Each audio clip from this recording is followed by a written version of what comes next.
বিগত 16 বছর ছিল আমাদের জন্য অত্যন্ত কঠিন পরীক্ষার সময়। আমি বিএনপির সকল নেতা কর্মী আন্তরিক অভিনন্দন জানাই তাদেরকে, যারা 16টি বছর অনেক কষ্ট করেছেন জীবনের বিনিময়ে এবং এই ফ্যাসিস্ট বাহিনীর বিরুদ্ধে মোকাবেলা করেছেন পথে প্রান্তরে, যার ফলে যুদ্ধের শেষ পর্যায়ে জুলাই আগস্ট মাসে সাধারণ ছাত্ররাও এর সাথে যোগ দেওয়ার ফলে আমরা বিজয়ী হয়েছি এবং অবশেষে আমরা আবার একটি সুযোগ পেয়েছি। অনেকেই বলে যে দেশটি দ্বিতীয়বারের মতো স্বাধীন হয়েছে, কিছুটা সত্যতা এর নিশ্চয়ই রয়েছে।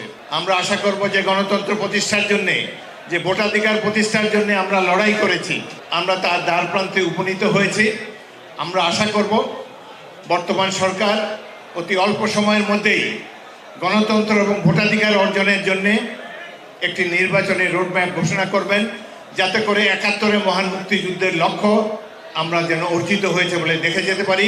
আমরা একটা সমৃদ্ধ বাংলাদেশ, গণতান্ত্রিক বাংলাদেশের জন্য সংগ্রাম করেছি এবং আশা করি আমাদের সকলে অংশগ্রহণের ফলে আমাদের সেই স্বপ্ন বাস্তবায়িত হবে।